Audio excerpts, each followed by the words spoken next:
Hey guys, it's Sharon from Digital Nomad Quest, and today I want to do something a little different. I want to start answering your guys' questions. So I do receive a good amount of questions, either through messages, email, direct messages from Instagram, or even in person, and I want to answer all of these questions in these videos to hopefully help all of you guys out. Normally they're around self-help, self-improvement, or business, or digital nomad life, and things like that. So this is what I care about to cover because those topics are ones I gravitate towards and I love talking about it on this channel. So you know what, let's get right to it, to today's question. So let me just read it real quick. Do you have any advice for people who have very low confidence? Yesterday I was trying to film a YouTube video in front of my fiance and a friend and I couldn't do it. Why am I scared to do things in front of people that I know? Strangers make more sense. I went and filmed it alone eventually, but it's really hard, and that's just one thing. It's pretty bad. Alright, that's actually a great question, but also a tough question to answer. So let me backtrack and talk about where people think self-confidence comes from. A lot of people think that self-confidence is derived from, external achievements, like maybe, oh, I won this competition, so I'm gonna be really confident in this one thing. Or, some people get praised a lot, get a lot of compliments. Maybe they're told they're really attractive or something, and then people think that those people would be the most confident. But actually, oftentimes, people who get the most compliments actually have lower self-confidence. You see it that, some people may derive their confidence in their attractiveness, but then they see other people who they think are more beautiful or things like that. Their self-confidence just crumbles. Or maybe they experience a situation where they derive all their confidence in their piano playing skills. And one day something happens, God forbid, right? And they can't play anymore, then they feel worthless. They don't know what to do with their lives. So I think it's dangerous to put your confidence into these external achievements or external validation, because those are temporary sort of solutions towards self-esteem and they're not long-term.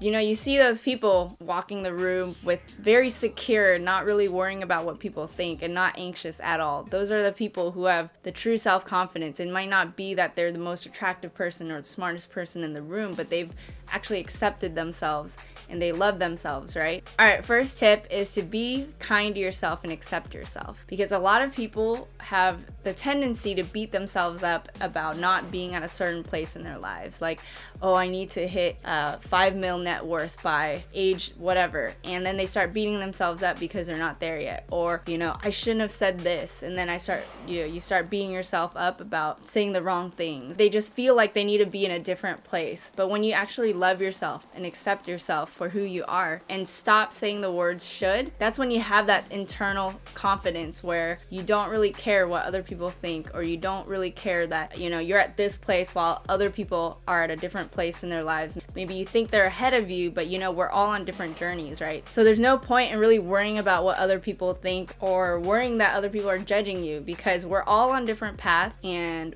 we should just love our own path and our own selves. Number 2, I think it's very important to be true to yourself and be very honest. So I think a great thing is really to stop trying to hide who you are or trying to change yourself to fit in with society, right? A great way to love yourself is really to embrace who you are, right? But one of the hardest parts about it is being vulnerable. So when you tell someone you love them, that's a vulnerable practice. When you tell people about your insecurities, that's a vulnerable practice.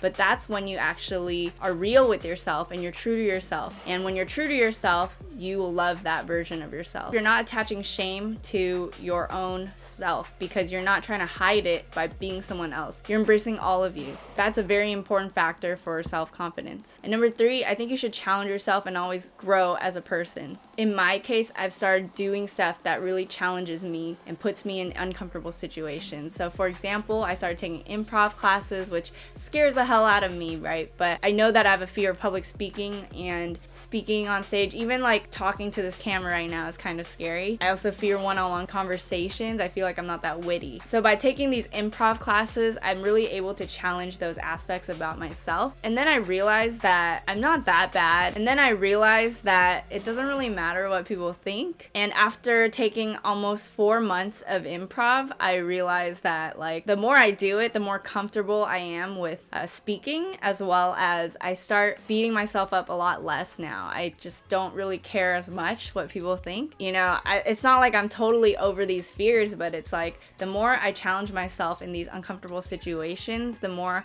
I can feel myself growing and being more confident, as well as caring less about what other people think. By doing these challenges, I've started changing my framework to be more excited about being uncomfortable and being in these situations where I'm challenging myself, and actually feel good about myself when I do these things. I find my biggest achievements are really when I challenge myself to grow as a person like this. And number 4, I think a big piece of actionable advice is, first of all, figuring out where you're deriving your self-confidence, and then find a person or a few role models that you have that really inspire you. Figure out what it is about these people that really inspire you, and then emulate that. So for me, my role models are like J.K. Rowling and different music artists that have been true to their craft, and a lot of it is about authenticity and creating and being vulnerable.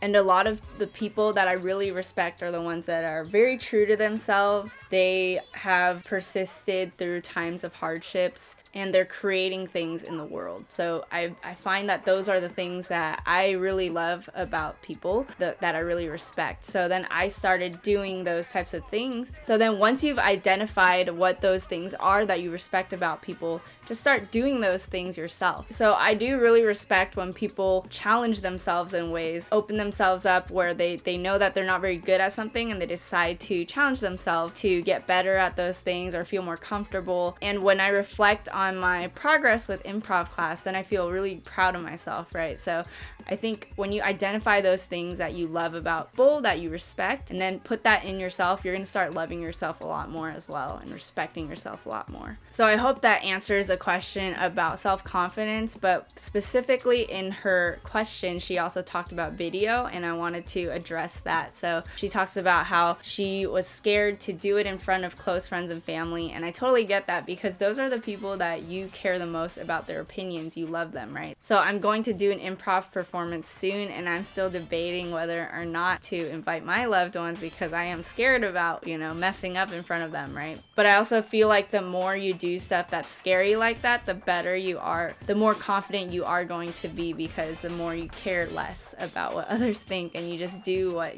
challenges you and makes you grow as a person. And she talked about not being very good at video, but ultimately it takes a long time to get good at these things. So people say that it takes 10,000 hours to master a craft, and this is kind of the case here, where it just takes a while to do it, and you just have to keep doing it over and over again. And again, with the example of improv, that's what I'm doing, right? That's what I'm doing over and over again. I took the beginner class, and now I'm taking the intermediate class, and I'm not even trying to be good at improv. I just want to feel more comfortable in those scenarios when it comes to speaking with people and doing public speaking on stage. So just keep challenging yourself and keep growing in that way, but also don't beat yourself up. Like in that message, I could tell she was really beating herself about, why can't I do it in front of my friends and family? But it's really important to just be like, hey, look, it's fine, it's okay.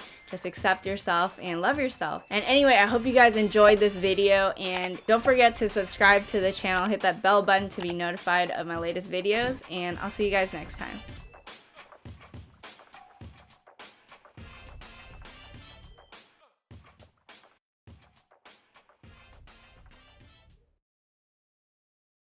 More.